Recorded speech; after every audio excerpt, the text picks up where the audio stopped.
नमस्कार, उत्तराखंड की खास खबरें देख रहे हैं आप सब। मैं हूं आपके साथ साहिल केरनी। चलिए शुरुआत करते हैं खबरों की।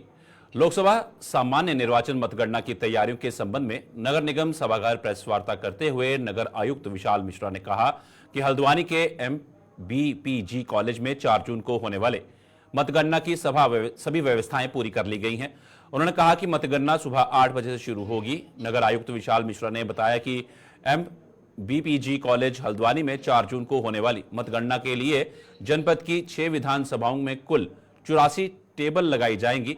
प्रत्येक विधानसभा में 14 टेबल लगाई जाएंगी। 4 जून को मतगणना में 378 कार्मिकों की तैनाती कर दी है, जिसमें 144 मतगणना माइक्रो ऑब्जर्वर, 114 मतगणना सुपरवाइजर तथा 120 मतगणना सहायक की नियुक्ति की गई है।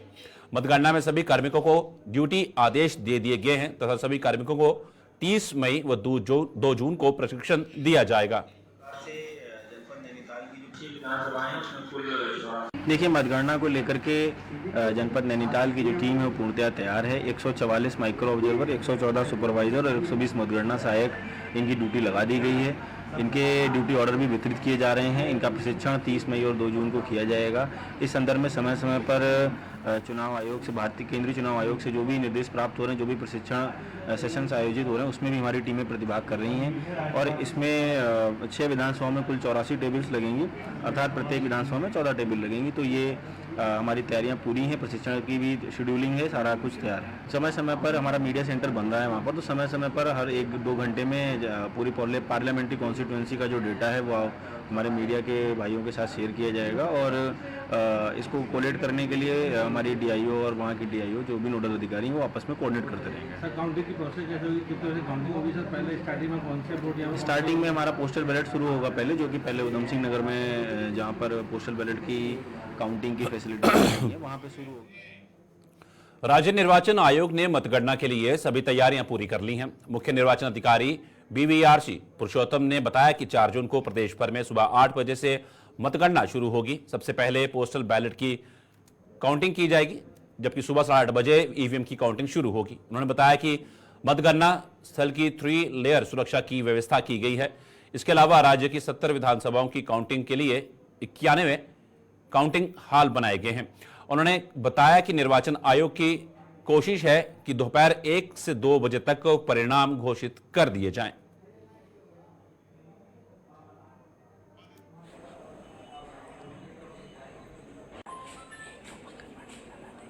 उत्तराखंड में और पूरा भारत देश में 4 जून को मतगणना होगी।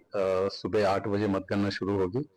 उत्तराखंड में क्योंकि पोस्टल बैलेट ज्यादा है, सो 8 बजे पोस्टल बैलेट से शुरू होगी। तत्पश्चात 8:30 बजे से EVM की काउंटिंग, इलेक्ट्रॉनिक वोटिंग मशीन की काउंटिंग शुरू होगी। हमारे पास लगभग 1 लाख पोस्टल बैलेट वोट्स है। उसके बाद EVM का, जैसा आपको पता है कि ऑलमोस्ट 58% पोलिंग हुआ है। सो सारी हमारी जो पोलिंग पर्सनल की नियुक्ति हो गया है, काउंटिंग पर्सनल की नियुक्ति हो गया है। और पुलिस, हमने 3 टायर सिक्योरिटी सिस्टम लगाया है, आउटर पेरीमीटर, मिडिल पेरीमीटर और इनर पेरीमीटर। इनर पेरीमीटर में सेंट्रल पैरामिलिट्री रहेगी और आउटर सेकंड पेरीमीटर में हमारे स्टेट आर्म्ड पुलिस फोर्स रहेगी। और भारत सरकार की चुनाव आयोग की जो नियम है, उसको हमने सारे पॉलिटिकल कैंडिडेट्स के साथ कल मीटिंग हो गया है विभिन्न जिलों में वहां पर, और सबको क्या नियम क्या है ये सारी चीज उन लोगों को समझा दिया गया है। उत्तराखंड के मैदानी जिलों में भीषण गर्मी का प्रकोप जारी है। गर्मी का आलम यह है कि उत्तराखंड के मैदानी जिलों से लेकर पर्वतीय जिलों में तापमान सामान्य से ऊपर है। बुधवार को मैदानी इलाकों से लेकर पहाड़ों तक गर्मी ने सभी को झुलसा कर रखा है। इधर राजधानी देहरादून का अधिकतम तापमान 43 डिग्री सेल्सियस के आसपास रहा। मौसम विभाग ने बुधवार को देहरादून का तापमान 43.1 डिग्री सेल्सियस दर्ज किया है। मौसम विभाग के अनुसार टेम्परेचर अपने आप में काफी अधिक है। ऐसे में बुधवार को मैदानी इलाकों में अधिकतम तापमान सामान्य से 4 से 5 डिग्री तक बढ़ोतरी होने की वजह से गर्म हवाओं ने परेशान किया है। मौसम निदेशक विक्रम सिंह के अनुसार गढ़वाल में भी स्वेयर हीट वेव कंडीशन देखने को मिली है। उन्होंने बताया कि 30 जून को भी इसी प्रकार का मौसम बना रह सकता है, जिसके चलते मैदानी इलाकों से लेकर पहाड़ों तक गर्म हवाएं चल सकती हैं। हालांकि राहत की बात है कि गढ़वाल के कुछ जिलों में रेन और थंडरस्टॉर्म एक्टिविटी के आसार बने हुए हैं। नमस्कार, मैं विक्रम सिंह, निदेशक मौसम केंद्र देहरादून से। उत्तराखंड के लिए मौसम की बात करें, आज 29 तारीख मई की हो गई है और देख रहे हैं कि टेम्परेचर इस समय जो है उत्तराखंड के मैदानी क्षेत्रों से लेकर हिल्स में भी जो है सामान्य से ऊपर चल रहे हैं और करीब 4 से 5 डिग्री, कहीं पर 6 डिग्री 7 डिग्री तक भी ये सामान्य से ऊपर है। तो आज अगर देखें देहरादून का जो टेम्परेचर है मैक्सिमम वो 43 डिग्री सेल्सियस रिकॉर्ड किया गया है और ऑल टाइम रिकॉर्ड भी हमारा 43.1 का है डिग्री सेल्सियस का। तो कहीं ना कहीं वो बिल्कुल क्लोज टू जो ऑल टाइम रिकॉर्ड है उसके क्लोज ही पहुंच गया एकदम से। और इसी तरह जो है अगर टेहरी में बात करें तो वहाँ पे भी आज 31.6 डिग्री सेल्सियस रिकॉर्ड किया गया है, या पंतनगर में तो वहाँ पे 42.0 रहा है और इसी तरह आप देखेंगे जो मुक्तेश्वर है तो वहाँ पे भी 29.5 डिग्री रहा है। तो ये टेम्परेचर अपने आप में काफ़ी ज़्यादा इस समय है, बल्कि इसकी वजह से आप अगर हीट वेव की क्राइटेरिया भी है वो भी फुलफिल होता है हमारा। तो आप देखेंगे जो गढ़वाल क्षेत्र है हमारा तो उसमें तो कुछ जगहों में मैं कहूँगा कि हीट से सीवियर हीट वेव कंडीशंस है और कुमाऊं क्षेत्र की बात करें तो वहाँ पर भी हीट वेव कंडीशन जो है कुछ जगहों में वो आप कह सकते हैं कि वहाँ पर भी रहेगी। ये जो सिचुएशन है कल भी इसमें बहुत ज़्यादा परिवर्तन नहीं दिख रहा है, हालांकि रेन थंडरस्टॉर्म एक्टिविटी होगी हिल्स में, आज भी अंदर के डिस्ट्रिक्ट में थोड़ी बहुत एक्टिविटी शुरू हुई है जिसके की और बढ़ने की आज भी संभावना है। लेकिन कल भी जो प्रिडिक्शन है वो यही दिखा रहे हैं कि बहुत परिवर्तन इसमें होने वाला नहीं है। तो मैं यही कहूँगा कि आज और कल या परसों तक भी जो है जो टेम्परेचर है 1-8 डिग्री का थोड़ा कम हो सकता है परसों की अगर मैं बात कर लूँ, लेकिन कल जो लग रहा है कि करीब करीब इसी तरह रहेंगे। तो लोगों को कहीं ना कहीं जो है ऐसी स्थिति में थोड़े प्रिकॉशन लेने की ज़रूरत है। दिन के समय अगर ज़रूरी नहीं तो बाहर ना निकले, खासकर 1 बजे से लेके दिन के और 4 बजे तक के दौरान। इसी तरह जो है और भी जब अगर ज़रूरी है बहुत कि आपको निकलना ज़रूरी है तो जो प्रिकॉशंस है वो लें आप, जो है पानी खूब पिएँ और पानी अपने साथ रखें। इसी तरह अम्ब्रेला वगैरह इस तरह की जो चीज़ें हैं उसका भी प्रयोग करें। तो कहीं ना कहीं टेम्परेचर इस समय काफ़ी बड़े हैं और मैं कहूँगा कि ये करीब कल और परसों तक जो है ये प्रिकॉशन लेने की इसमें ज़रूरत है। इसके साथ साथ देखेंगे जो फॉरेस्ट फायर के लिए भी देखें तो जो हमारे डिस्ट्रिक्ट खासकर जो प्लान से लगे हुए हैं जिसमें कि देहरादून है, टेहरी है या पौड़ी, नैनीताल, तो इनमें एक्टिविटी भी अभी तक हमको बहुत मिली नहीं रेनफॉल की, ड्राइनेस ज़्यादा है और टेम्परेचर इतने हाई हुए हैं तो कहीं ना कहीं फॉरेस्ट फायर की इवेंट भी कहीं कहीं दिख सकती है। तो एक क्लोज है उस पर जो वॉच रखने की ज़रूरत है। इसके साथ साथ इवन सिटीज़ वगैरह में भी थोड़ा लोगों को सतर्क रहना चाहिए।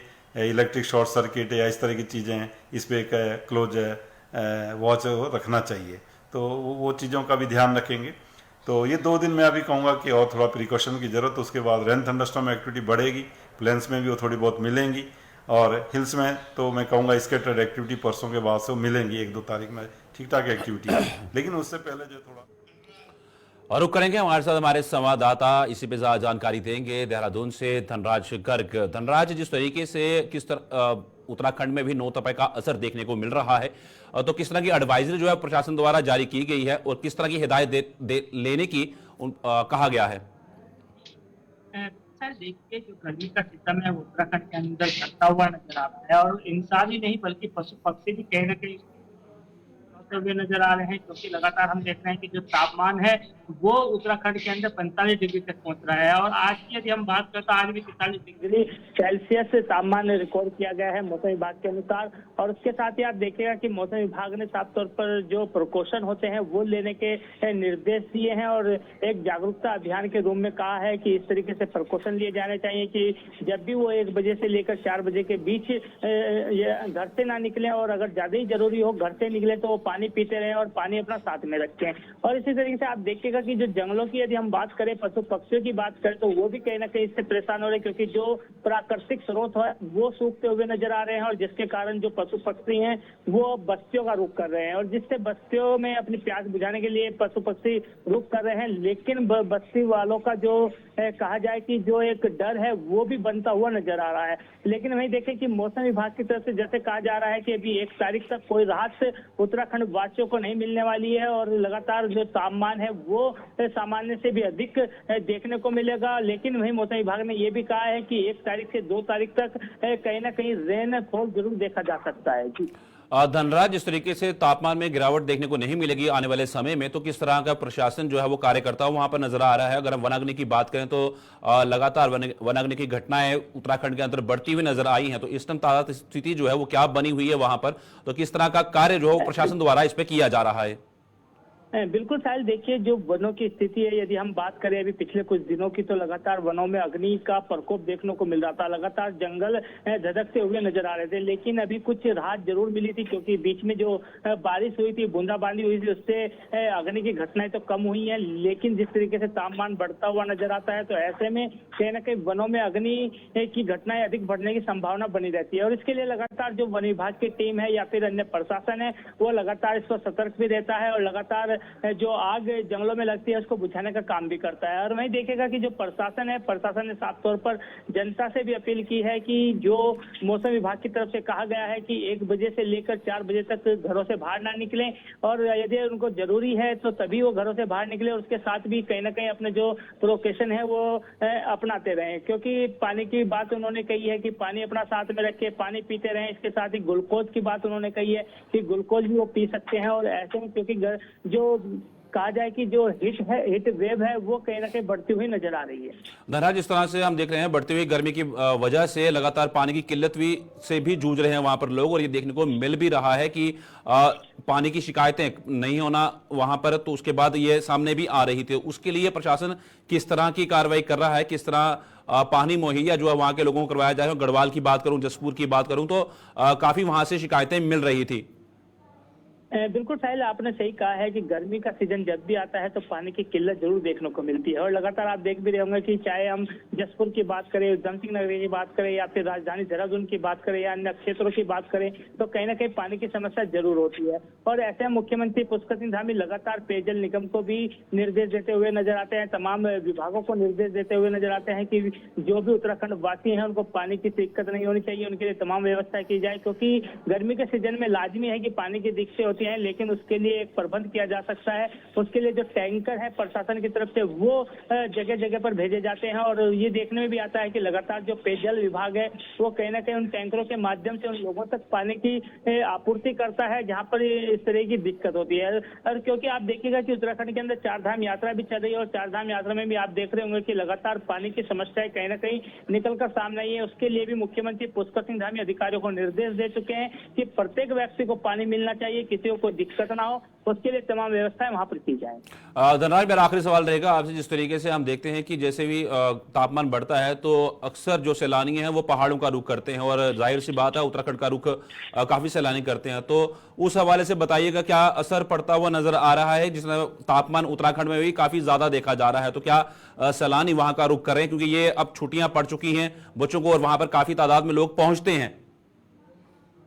बिल्कुल साहिल, आपने सही कहा है। उत्तराखंड को एक कहा जाए कि पर्यटन नगरी कहा जाता है, और पर्यटन के हिसाब से कहीं ना कहीं पर्यटन दूर दूर से उत्तराखंड का रुख करता है। क्योंकि गर्मी के सीजन में जब पहाड़ी क्षेत्रों में आते हैं तो कहीं ना कहीं उनको एक ठंडक मिलती है, और उसके कारण ही पर्यटक यहाँ का रुख करता है। लेकिन इस बार देखा जाए तो जो पहाड़ों की स्थिति है वहाँ पर भी कहीं ना कहीं गर्म अधिक हो रहा है। इस वजह से इस बार पर्यटक उत्तराखंड बहुत कम आ रहे हैं। लेकिन 4 धाम यात्रा चल रही है, 4 धाम यात्रा में जाना अधिक पसंद जरूर कर रहे हैं पर्यटक, क्योंकि लगातार जो श्रद्धालु है 4 धाम यात्रा जा रहे हैं। और 4 धाम यात्रा में अभी भी कहा जाए तो कहीं ना कहीं जो तापमान है उसमें जो वहाँ का तापमान है वो कहीं ना कहीं सही बताया जा रहा है, जिससे कि लोग जो है 4 धाम पहुंच रहे हैं। लेकिन हम अन्य पर्यटक स्थलों की बात करें तो अन्य पर्यटक स्थलों पर कहीं ना कहीं जो कहा जाए कि जो सैलानी है वो कम दिन नजर आ रहे हैं। लेकिन अभी ये माना जा रहा है कि 1 से 2 तारीख के बाद कहीं ना कहीं जब बारिश हो जाएगी तो कुछ ठंडा जरूर महसूस करेंगे, उसके बाद पर्यटक यहाँ पर आना शुरू हो जाएंगे। जी धन्यवाद धनराज पूरी जानकारी साझा करने के लिए।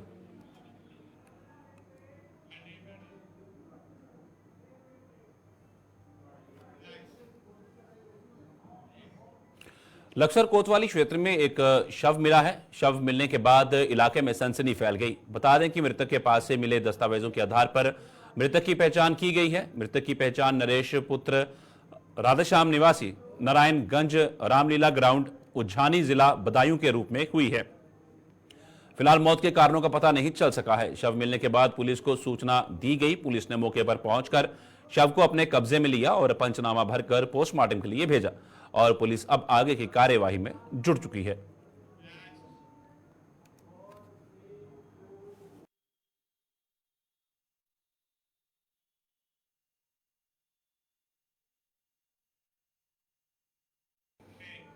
चकराता विधानसभा के कालसी ब्लॉक अंतर्गत सहाइया स्थित मिनी स्टेडियम मंडी परिसर में 5 जून से 3 दिवसीय विशाल खेलकूद प्रतियोगिता का आयोजन किया जा रहा है।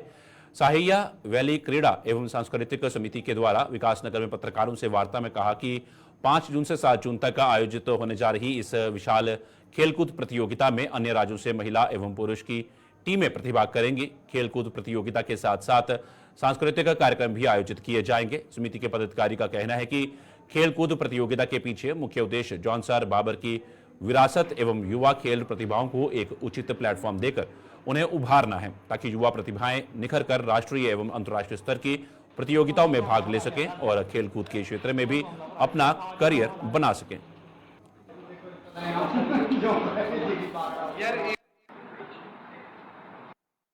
जो हमारा कार्यक्रम है खेलकूद प्रतियोगिता है, पिछले 2 साल से लगातार हो रहा है।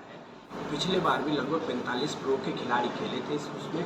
और जो ये हमारा कार्यक्रम है, इसमें सांस्कृतिक सामाजिक से जुड़े हुए सारे कार्य होते हैं। अभी जो हमारा लकी ड्रॉ है, इसमें जो हमें बेनिफिट होगा उसका 5% जो है ना वो रक्षक को हम देंगे। और पिछले बार में कई जो प्रो के खिलाड़ी थे, राहुल चौधरी, नितिन वगैरह, काफ़ी लोग खेले हैं उसमें। महिला की जो टीम है वो भी इंटरनेशनल सारे खिलाड़ी आते हैं। और जो अभी आने वाले हैं, जो इंडिया टीम की कैप्टन रही है रितु नेगी, वो भी 5 तारीख को जो है ना हमारे बीच आएगी इस टूर्नामेंट में। खिलाड़ियों को रहने की व्यवस्था, हाँ, वो सारी समिति की ओर से खिलाड़ियों की सारी व्यवस्था, खाने की भी, जो बाहर के खिलाड़ी आएंगे खाने की भी, रहने की व्यवस्था सारी हमारी समिति की ओर से है। और ये जो प्रेस वार्ता है, ये सैया में एक खेलकूद कार्यक्रम है, सैया वैली क्रीड़ा एवं सांस्कृतिक समारोह, जो 5 जून से 7 जून तक होना है, जिसमें हमारे कबड्डी के मुख्य तरीके से गेम होना है, और महिला कबड्डी है और पुरुष कबड्डी है। और इसमें हमने लकी ड्रा भी रखा है, जिसमें जो 5 जून से 7 जून तक ये खेलकूद कार्यक्रम होने हैं। और इसमें बहुत अच्छे खिलाड़ी आने वाले हैं, नेशनल लेवल के, इंटरनेशनल लेवल के प्लेयर इसमें खेलेंगे। जो काफ़ी ऐसे प्लेयर होंगे जो प्रो कबड्डी में आपने देखा होगा।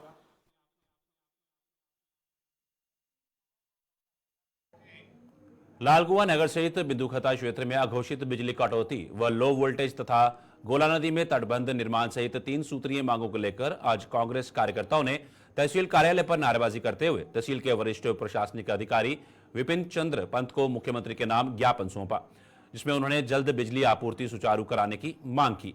साथ ही उन्होंने चेताया कि यदि हम लोगों की मांगों को तत्काल पूरा नहीं किया जाता तो हम सभी कांग्रेस कार्यकर्ता सड़क पर उतरने के लिए बाध्य होंगे, जिसकी सारी जिम्मेदारी शासन प्रशासन की होगी। बताते चलें कि बिंदुखता ब्लॉक कांग्रेस अध्यक्ष पुष्कर दानू और नगर कांग्रेस अध्यक्ष भुवन पांडे के संयुक्त नेतृत्व में तहसील परिसर में एकत्रित हुए दर्जनों कांग्रेस कार्यकर्ताओं ने लालकुआं नगर सहित बिंदुखता क्षेत्र में अघोषित बिजली कटौती व लो वोल्टेज तथा गोला नदी में तटबंध निर्माण सहित 3 सूत्रीय मांगों को लेकर तहसील कार्यालय पर नारेबाजी करते हुए तहसील के वरिष्ठ प्रशासनिक अधिकारी विपिन चंद्र पंत को मुख्यमंत्री के नाम ज्ञापन सौंपा। हमने ये लिया है कि बिंदुकत्ता में जो अघोषित इनकी बिजली कटौती रहती है बिना बताए, और लो वोल्टेज की समस्या बहुत ज़्यादा है, जनता बहुत परेशान है और बार बार आके ज्ञापन देने का काम करते हैं, लेकिन ये कोई भी अधिकारी सुनने वाला नहीं है। और दूसरा, हमने गोला में जो तटबंध की समस्या को लेकर हमने दिया, पहले भी हमने इस संबंध में ज्ञापन दिए हैं। जब नदी अपने उफान पर आ जाती है उस समय ये जेसीबी लेके नदी में उतरने का काम करते हैं, समय रहते ये तटबंध बनाने का काम नहीं करते, जिससे भारी नुकसान ज़मीन का, मकान का और मवेशियों का, जान माल का खतरा बना हुआ है। हमारी यही मांग है कि जल्द से जल्द तटबंध निर्माण करें और जो बिजली की समस्या है इससे निजात दिलाएं। अगर कार्रवाई नहीं होती हम जल्दी इसमें बड़ा आंदोलन करने की तैयारी में हैं, क्योंकि यहाँ और भी समस्याएं हैं, लेकिन ये कार्य प्रमुखता से अगर हमारी इन मांगों को पूरा नहीं करते तो हम जन आंदोलन करेंगे। सारी पूरे जब से इतनी गर्मी, प्रचंड गर्मी पड़ रही है और लगातार बिजली कटौती, कल रात भी 10 बजे से रात भर, सुबह जब फ़ोन मैंने पहले तो फ़ोन नहीं उठा, सुबह 6 बजे फ़ोन किया, पूरी कभी लाइट 0 हो जा रही है, कभी लाइट 300 हो जा रही है, कभी 250। मेरे खुद घर का फ्रिज फूक गया, मेरे घर के पूरी लाइटें फूक गई हैं और भी औरों के यहाँ भी बहुत नुकसान हुआ है। परंतु विभाग से कहते हैं, विभाग सुनने को तैयार नहीं है। मैंने तो कहा भैया ये तो लाइट ही काट दो या लाइट दे दो, ना लाइट काटने को तैयार है। जब मैंने सुबह उनको 6 बजे फ़ोन उठाया मेरा, उन्होंने, तब मैंने उनसे कहा भैया मैं या तो लाइट तुम काट दो, मैं यहीं आ रहा हूँ, नहीं दो, और लाइट या तो खोल ही दो। तो तब जाके उन्होंने लाइट काट के तब सुबह आप 8-9 बजे लाइट आई है यहाँ पर। ये हाल बिजली विभाग का है इनका, ये कोई सुनने को तैयार नहीं है यहाँ पर बिजली विभाग। ये सरकार की पूरी नाकामी है पूरी है कि इनके अधिकारी जो हैं किसी से फ़ोन करें, फ़ोन उठाने को तैयार नहीं है और बात करने को तैयार नहीं है बिल्कुल। ये इनके कानून में या तो रोस्टिंग का एक शेड्यूल तय करें भैया कि हमने भैया 4 घंटे काटनी, 4 घंटे काटें आप, पता तो चलेगा लोगों को भी। इतनी गर्मी में भी मेन गर्मी में दिन में काट लो 4 घंटे, रात में कम से रात में तो लाइट दे दो कम से कम। विद्युत के लिए क्षेत्र में लाइट का लो वोल्टेज का आना या विद्युत कटौती होना ये बहुत ही बड़ी एक समस्या बनी हुई है क्षेत्र के लिए। और आज 45-50% डिग्री पारा चढ़ गया है, लोगों का घर में जीना हराम हो गया है। लोग घर के बाहर आके छतों में बाहर रह रहे हैं और वैसे ही मवेशियों का है। तो सरकार को इसलिए हम ज्ञापन दे रहे हैं कि सरकार जागे और विद्युत अघोषित कटौती को पूरा करे और ट्रांसफार्मर को बदले, बड़े ट्रांसफार्मर लगाए वहाँ पर। तो ये तो हम बिजली के बारे में दे रखा है। दूसरा, हमने तटबंध के बारे में भी सरकार को ज्ञापन दे रखा है। पिछली बार भी बार हम देते आए हैं, इस बार भी हमने तटबंध के बारे में ज्ञापन दे रखा है। इंदिरा नगर आडाग्राम से लेके नीचे इमली घाट तक, श्रीलंका, रावत नगर, ये सभी क्षेत्र हैं जो कि बाढ़ की चपेट में आते हैं। तो इसमें सरकार से हम बार कहते आए हुए हैं, बार ज्ञापन देते आए हैं, लेकिन ये लोग जनवरी, फरवरी, मार्च, अप्रैल का ये 8-9 महीने होते हैं, इसमें तो ये जागते नहीं हैं। जब अभी बाढ़ आ जाएगी जून जुलाई अगस्त में, तब उसके बाद ये तटबंध बनाना शुरू करते हैं और उस पैसे को अपनी जेब में डाल लेते हैं और उसको आपदा में दिखाते हैं और वो बाढ़ जैसे आती है तो इनके तटबंध सब बह जाते हैं उसमें। तो इसलिए हमारी सरकार से यही मांग है कि समय रहते ये तटबंध बनाए जाएँ और लोगों की जो ज़मीनें हैं, उनके घर हैं, उनको बचाया जाए। ये हमारी मांगे हैं। इसमें मांग पूरी नहीं होने पर हम फिर गुलिस्तान पर खबरों का सिलसिला यूं चलता है रहेगा। फिलहाल उत्तराखंड की खास खबरों में इतना ही। दीजिए इजाजत, नमस्कार।